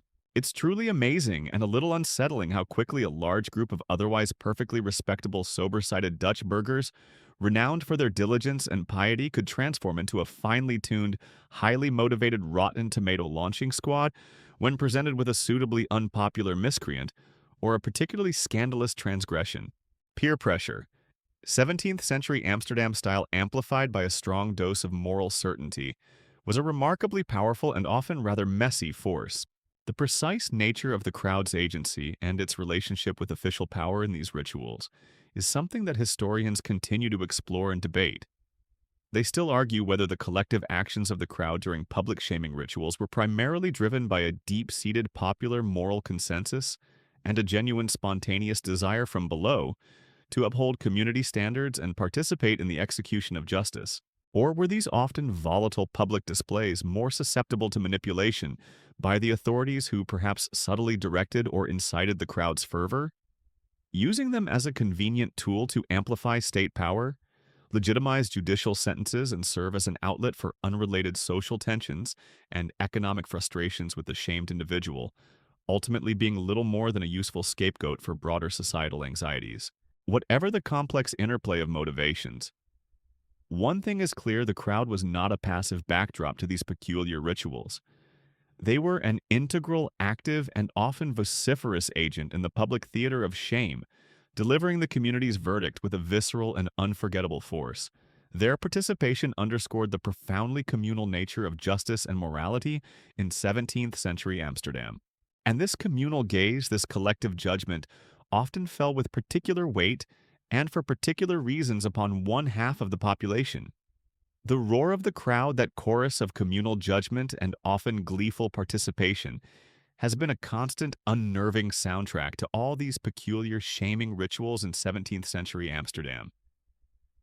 You've seen how their presence amplified the disgrace, how their jeers and projectiles formed an integral part of the punishment. But as you observe these public trials more closely, a distinct pattern begins to emerge. It becomes clear that the weight of this communal gaze, the specific nature of the transgressions, deemed worthy of public humiliation, and even the very instruments of shame employed often fell with a particular and disproportionate severity upon one half of the population, the women. This was her shame, a distinct chapter in the city's efforts to maintain order, one deeply etched with the gendered expectations of the era. The social structure of Golden Age Amsterdam, for all its commercial dynamism and artistic brilliance, was fundamentally patriarchal. While women in the Dutch Republic enjoyed certain legal and economic freedoms compared to their counterparts in some other parts of Europe, they could inherit property, engage in trade, and often managed household finances. They were still subject to a stricter code of conduct, particularly in matters of speech, sexual behavior, and domestic propriety. Their honor was incredibly fragile and intimately tied to perceptions of their chastity, piety, and obedience. Consequently, a whole category of offenses seemed to elicit a particularly swift and often very public shaming response when committed by women. We've already encountered the scold's bridle, that rather terrifying iron contraption designed to silence the wearer. While men might occasionally be subjected to it for blasphemy or extreme verbal abuse, its primary targets were overwhelmingly women. Those accused of being common scolds, of nagging their husbands too vociferously, of engaging in malicious gossip that disturbed neighborhood peace, or of slander that damaged precious reputations. Apparently having a strong opinion and expressing it with a certain volume, if you happened to be a woman in 17th century Amsterdam, was less an exercise in empowered communication and more a fast track to an express ticket for wearing a rather fetching, custom-fitted iron hat that seriously messed with your ability to enunciate your grievances, or anything else for that matter. Progress, it seems, was sometimes a little slow on the uptake. Sexual misconduct was another area where the public shaming of women was particularly prominent and often harsh. Adultery, if proven, could lead to severe public disgrace for both parties, but the social stigma and the nature of the shaming often fell more heavily on the woman.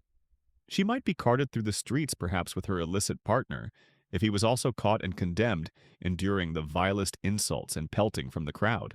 Prostitutes, when apprehended, faced similar public parades of dishonor, sometimes being whipped or branded before being banished. Even bearing an illegitimate child could lead to forms of public penance and lasting social stigma. The shame focused intensely on the mother.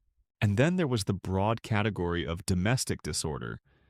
A woman deemed a bad wife, perhaps one who was seen as neglecting her household duties, being disrespectful to her husband, or contributing to marital strife that spilled out into the public domain, could find herself the subject of informal community shaming rituals, or even more formal interventions by church or civic authorities. One particularly symbolic and deeply humiliating punishment, often reserved for women especially for sexual transgressions or acts that severely damaged their perceived honor, was the public shaving of their head. This is a stark mainstream historical fact. The forcible public shaving of a woman's hair was a common and potent form of shaming punishment in many parts of early modern Europe, including the Netherlands. Hair was strongly associated with femininity, attractiveness, and honor. Its removal was a visible stripping away of these attributes, a mark of profound disgrace that was instantly recognizable and hard to conceal. This highlights a significant double standard that often operated. While men were certainly not immune to public shaming for their own misdeeds, drunkenness, brawling, commercial fraud, the types of offenses that brought women into the public spotlight were often different, and the judgment meted out could feel particularly targeted at enforcing specific ideals of female behavior. If a man was known for being a notorious gossip or a teller of tall tales, he might be dismissed as merely well-informed, a bit of a character, or perhaps a lively raconteur with a penchant for embellishment. A woman exhibiting similar tendencies, shameless harpy, fetch the bridle and warm up the cart of contempt. It often seemed to be all in the gendered branding, didn't it? The impact of these public shamings could be even more devastating for women than for men. In a society where a woman's prospects for a respectable marriage, her social standing within the community, and often her very economic survival, especially if she were widowed or needed to support herself, depended so heavily on her untarnished reputation, public disgrace could be a life sentence. The shame wasn't just a fleeting embarrassment. It could cling to her like a foul odor, affecting her family, her children, and her future in profound ways. It's also important to note that it wasn't always just men orchestrating or participating in the shaming of women. Other women within the community, particularly those invested in upholding the established moral order and protecting their own respectable standing, could be equally, if not more, zealous in condemning a sister who had transgressed. Neighborhood matriarchs or groups of virtuous women might lead the charge in informal shaming or in bringing matters to the attention of the authorities. For a quirky and rather pointed tidbit reflecting the emphasis on domestic roles, Imagine a woman accused of chronic idleness, neglecting her spinning or weaving, or generally failing in her expected household duties. As a form of public shaming, she might be paraded through the streets not just with a sign, but forced to carry a broken spindle or a tangled distaff. These symbols of her domestic failure held aloft for all her more industrious neighbors to see, and no doubt to comment upon with knowing disapproval. It was a very direct way of saying, look, she can't even manage the basics of respectable womanhood. The reasons behind this heightened focus on controlling and publicly shaming female behavior, particularly for verbal and sexual transgressions, are complex, and historians still argue whether this intense scrutiny primarily reflected a genuine, deeply held societal fear that female misbehavior, unbridled speech, uncontrolled sexuality, domestic disorder, posed a somehow greater or more insidious threat to the fundamental moral fabric and social stability of the community, perhaps by disrupting families, undermining male authority, or even inviting divine displeasure. Or was it more fundamentally and consciously an instrument of patriarchal power, a system designed and implemented overtly or subtly to maintain male dominance by rigorously controlling female sexuality, severely restricting female speech and confining women's public presence and influence primarily to the domestic sphere? Whatever the underlying motivations, the reality for many women in 17th century Amsterdam was that the tightrope of public expectation was strung particularly high, and the fall into public disgrace could be especially precipitous and damaging. Her shame was often a distinct and particularly harsh vintage, brewed in the alembic of patriarchal norms, and served up for public consumption with a unique blend of moral fervor and societal control. But once the stocks were empty, the bridal removed the parade. Over what then? What was life like after the fall? Section 13. The chilling grip of the scold's bridle, the burning stares of the crowd, the specific gendered weight of her shame. These public trials in 17th century Amsterdam were designed to leave an indelible mark not just on the community's collective memory, but most profoundly on the individual who endured them. You've witnessed the ritual, perhaps even imagined yourself in that terrible spotlight. But what happened after the fall? Once the allotted hours in the pillory were served, the penitential sermon concluded, the shame cloak removed, or the card of dishonor trundled away, could life ever truly return to normal? Could a reputation once so publicly shattered ever be fully rebuilt in this city that prized honor above almost all else? The immediate aftermath was undoubtedly a period of intense vulnerability. The public shaming was intended to be a memorable lesson, and its stain often lingered like a persistent foul odor. Your ear, your honor had taken a direct hit, and in the tightly knit social and economic fabric of Golden Age Amsterdam, that was a devastating blow. You might find that doors that were once open to you were now firmly closed. Neighbors who once greeted you with a friendly nod might now suddenly find the cobbles at their feet intensely fascinating whenever you passed by. Your social calendar, if you even dared to imagine one, probably looked a bit sparse for the foreseeable future. Oh, the annual Herring Picklers Guild Ball, you say? How delightful funny my invitation must have gotten lost in the canal. Again, for the 5th consecutive year. Strange how that keeps happening. The path to potential reintegration, if one existed at all, was often long, arduous, and far from guaranteed. Several factors would influence your chances. The severity and nature of your original offense played a huge role.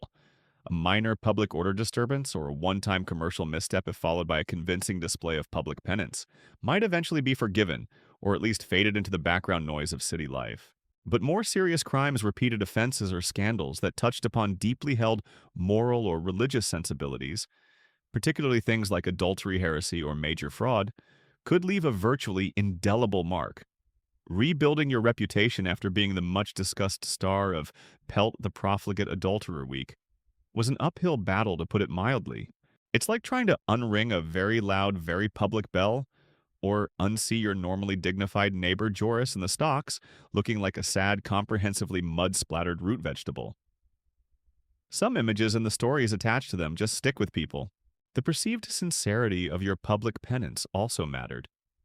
If the community believed your contrition was genuine, that you had truly learned your lesson and were committed to a reformed life, the path to acceptance might be a little smoother. But if your apology felt forced, your demeanor defiant, Or if you were seen to revert to your old ways, the communal judgment could be even harsher, the ostracism more complete. And as in so many societies then and now, your existing social status and connections could make a significant difference. A wealthy merchant from a powerful family, while certainly not immune to shaming, might have more resources, more influential allies, and more opportunities to subtly rebuild their standing, or simply weather the storm than a poor artisan, a servant, or a marginalized individual with few connections and even fewer options. Sometimes the only realistic path to a fresh start, to escape the constant reminders and the judgmental gaze, was to leave Amsterdam altogether, even if you hadn't been formally banished, to try and build a new life in a place where your past was unknown. The psychological impact on the individual who had endured such a public ordeal must have been immense, though they wouldn't have had our modern language of trauma or PTSD to describe it.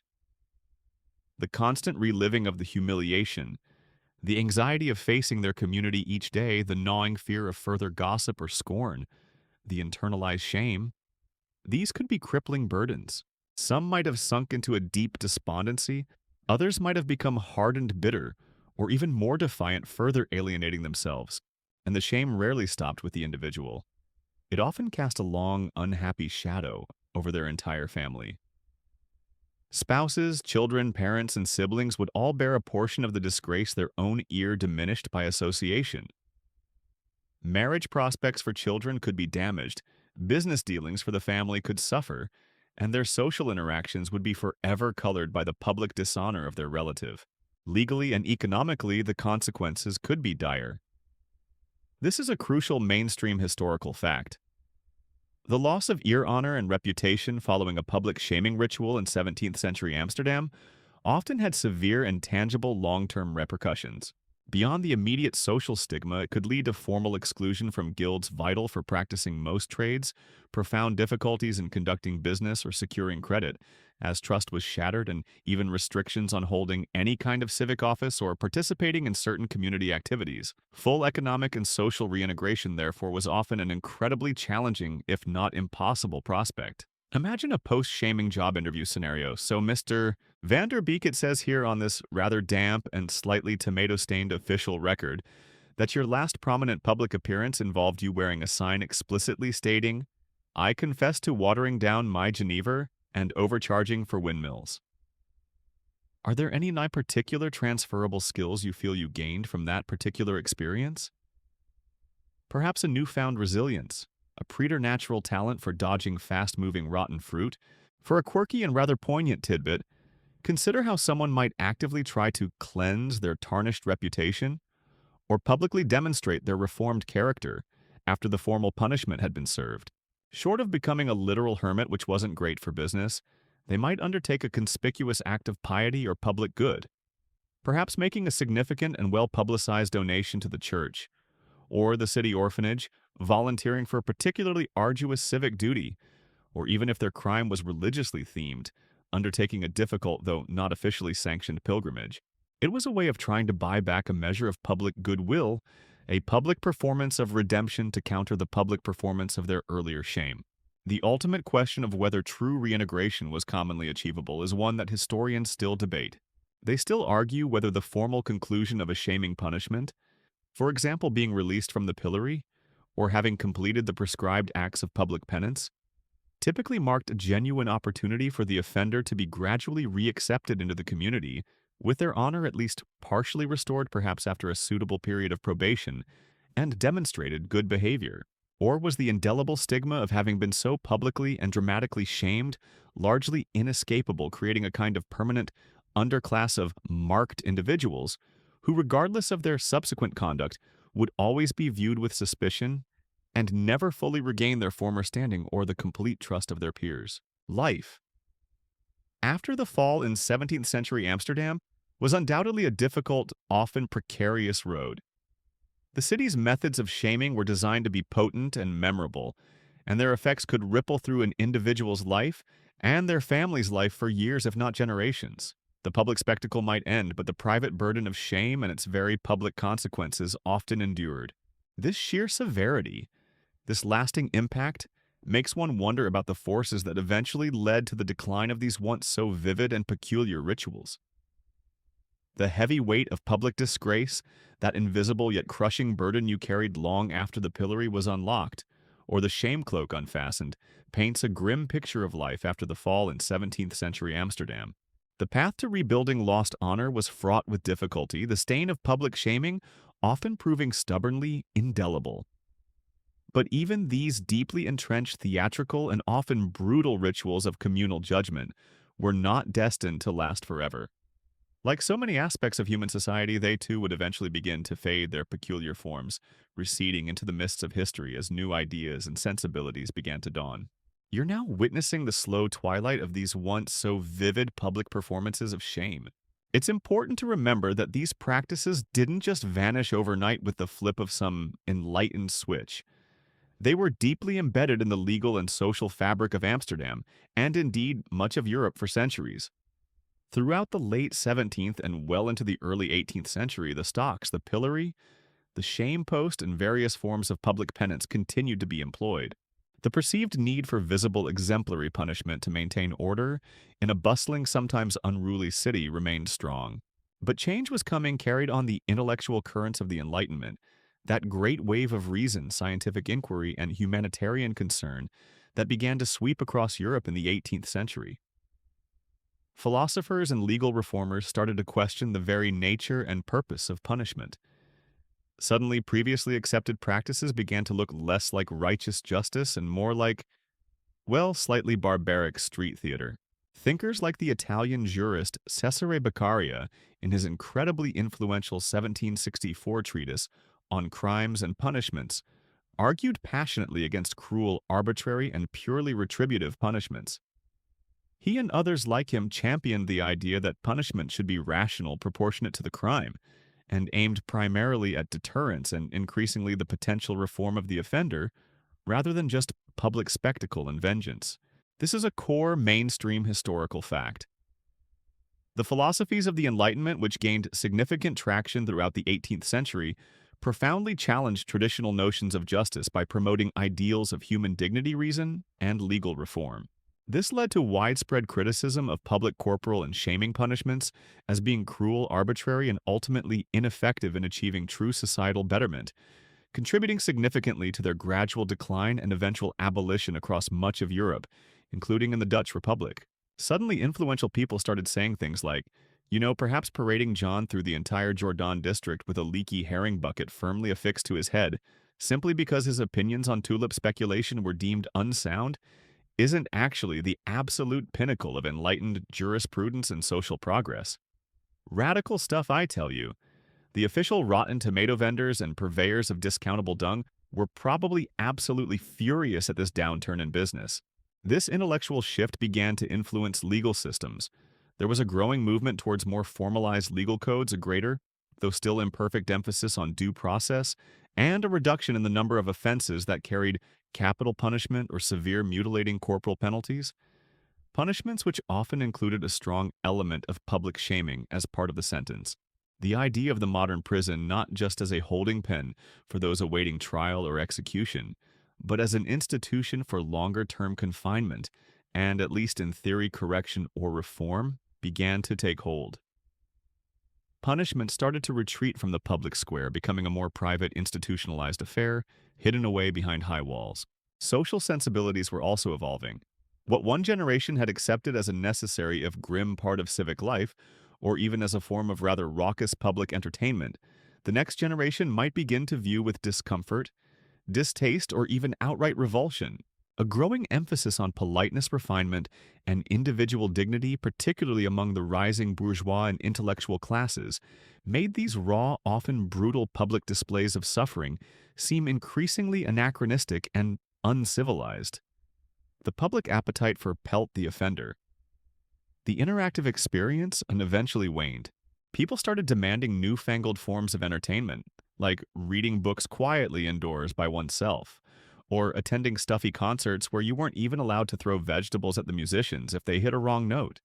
The nerve of some people wanting less airborne turnip and more cultivated leisure time in their lives, economic and urban changes also played their part.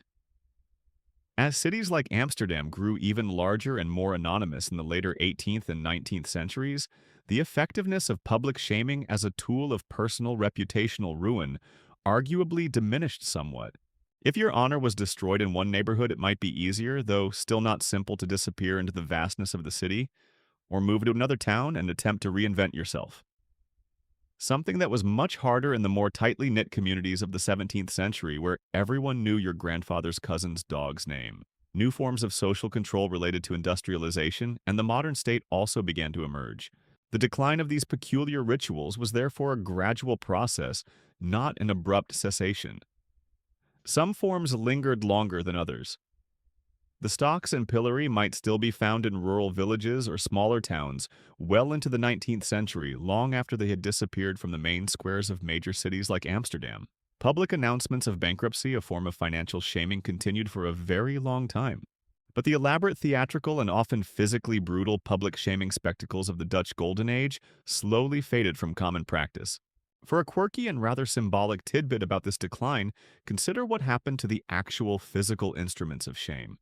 As pillories, shame posts, and stocks fell into disuse, many were simply dismantled. The sturdy wood might have been repurposed for building materials, perhaps ending up as part of a very ordinary fence or a patch for a leaky roof. Those heavy shame stones might have been broken up for paving or incorporated into a garden wall, their original grim purpose gradually forgotten by subsequent generations, walked over daily by people with no idea of the human dramas of disgrace they once supported. Imagine finding a particularly ornate, rusty old Scold's bridle in your great-great-great-grandparents' attic a century or two later. Good heavens, Henrietta! What on earth is this bizarre, vaguely terrifying medieval facehugger contraption? Oh, that darling! That's just great-great-aunt Greet's old anti-gossip helmet from her more expressive, youthful days. We keep it for sentimental reasons. And, as a rather pointed warning to particularly chatty dinner guests who overstay their welcome. The precise balance of factors that led to this fading of public shame is a complex historical question, and historians still argue whether the decline of these once ubiquitous public shaming rituals was primarily driven by top-down societal changes, that is, Enlightenment ideals influencing legislative reforms, judicial decisions made by more enlightened magistrates, and a deliberate policy shift by intellectual elites and rulers away from such spectacles. Or did bottom-up transformations in popular sentiment, a growing public distaste for these kinds of brutal public displays, and evolving grassroots notions of honor privacy and individual sensibility play a more significant or even a preceding role in rendering these practices socially unacceptable and therefore obsolete, effectively forcing the authorities to adapt? Whatever the exact mechanics of their demise by the dawn of the 19th century, most of the peculiar public shaming rituals that had so vividly characterized the streets of 17th century Amsterdam had largely disappeared, consigned to the history books and the occasional dusty museum exhibit. The Enlightenment, with its emphasis on reason and humanity, had slowly but surely drawn the curtains on these public performances of moral correction. But the underlying human impulse to shame, to define and enforce social norms through public disapproval, did that truly vanish along with the pillories and the shame cloaks? Or did it merely find new, perhaps more subtle, but equally potent forms in the centuries to come? The pillories have crumbled to dust, the scold's bridles now reside as curious relics in museum cabinets, and the raucous din of the shame parade no longer echoes through the meticulously swept streets of Amsterdam. The Enlightenment, with its bright torch of reason and its growing discomfort with public brutality, slowly but surely drew the curtains on those peculiar, vivid, and often terrifying rituals of communal disgrace that so characterized the 17th century.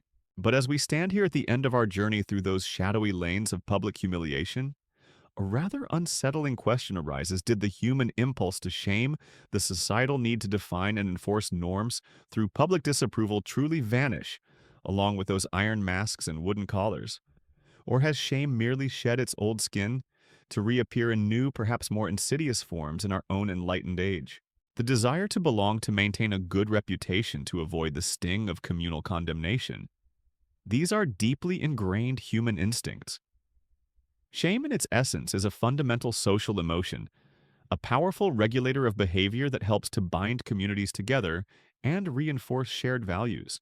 So while the specific methods of shaming have undoubtedly evolved the underlying dynamic of public disapproval, and its capacity to wound and control remains remarkably persistent. The long shadow of shame stretches further than we might think. Consider our modern world, particularly the vast, interconnected digital square of the internet. Have we not, in many ways, simply erected a new global pillory? When someone misspeaks online, posts an ill-judged comment, or is accused rightly or wrongly of some transgression, the speed and ferocity of the ensuing cancel culture, or viral shaming, can be breathtaking.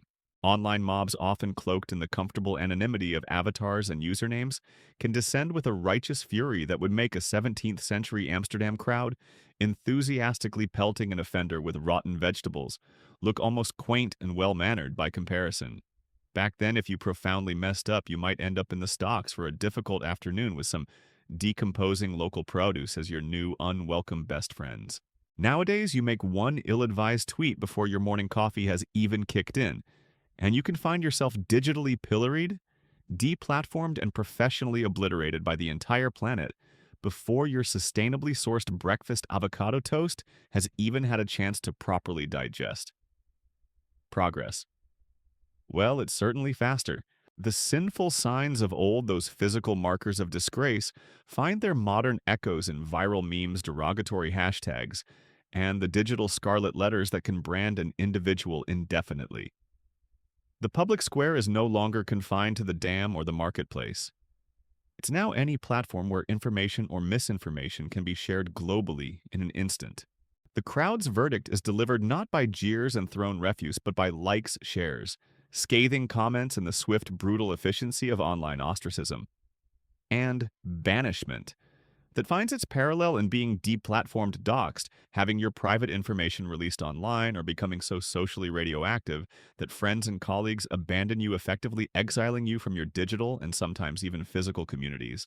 In 17th century Amsterdam, at least, you usually knew the faces of the people who were throwing the rotten fruit and shouting insults. In the digital age, your shame parade can be orchestrated by a vast, often faceless army of anonymous online commentators with handles like Totally Righteous Herring 1652 or Virtuous Keyboard Warrior for you, and a seemingly inexhaustible obsession with your perceived moral failings and unfortunate typos. This is not to say there's a perfect one-to-one equivalence, of course. A key mainstream historical fact is that modern forms of public shaming, particularly those that unfold online, share some undeniable functional similarities with historical rituals in their fundamental aim to enforce perceived social norms and inflict reputational damage. However, they also differ profoundly in their unprecedented scale and speed, the often complete lack of due process, or any formal mechanism for appeal. The distressing permanence of digital information the internet never truly forgets, and the frequent alarming lack of proportionality between the alleged offense and the devastating life-altering consequences that can ensue. Yet, reflecting on those peculiar rituals of 17th century Amsterdam can offer us some valuable, if unsettling, perspective on our own times. We see the enduring power of reputation and how quickly it can be destroyed. We recognize the dangers of unchecked public condemnation, the intoxicating allure of collective righteousness, and the fine, easily blurred line between upholding genuine community standards and simply engaging in a cruel, satisfying spectacle at someone else's expense. It's rather funny in a deeply ironic sort of way how we tend to look back at those 17th century shaming rituals as utterly barbaric and unenlightened, and then immediately go online to join a furious digital pile-on because someone used the wrong emoji in a group chat, or expressed a mildly unpopular opinion about a beloved celebrity's new hairstyle. The platforms may have changed from wooden stocks to glowing screens, but the fundamental human urge to point to judge, and sometimes to shout shame, seems to be a remarkably persistent and adaptable part of our social software. For a rather pointed, quirky tidbit that highlights our modern detachment from the grim reality of these past practices, consider how historical instruments of shame like replica scolds bridles or miniature pillories are sometimes sold today as quirky tourist souvenirs or even as vaguely amusing decorative objects. Their original purpose, like to inflict profound suffering and public degradation, is sanitized, trivialized, and disconnected from the visceral human experience they once represented. It's a strange way of remembering, or perhaps more accurately forgetting, the true harshness of the past. The complex ethics and societal impact of these new forms of public disgrace are naturally topics that contemporary historians, sociologists, and legal scholars still vigorously argue and debate. They still argue whether the dramatic rise of digital public shaming represents a genuinely useful, perhaps even necessary resurgence of communal norm enforcement and accountability in an increasingly fragmented and often anonymous modern society.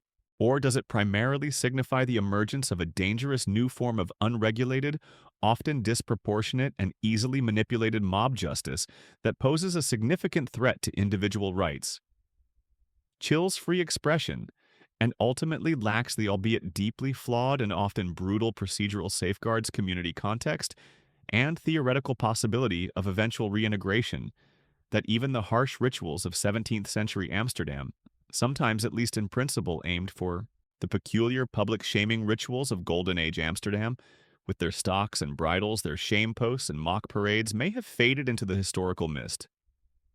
But the long shadow of shame itself, its power to shape behavior, to define communities, and to impact individual lives, remains a potent force.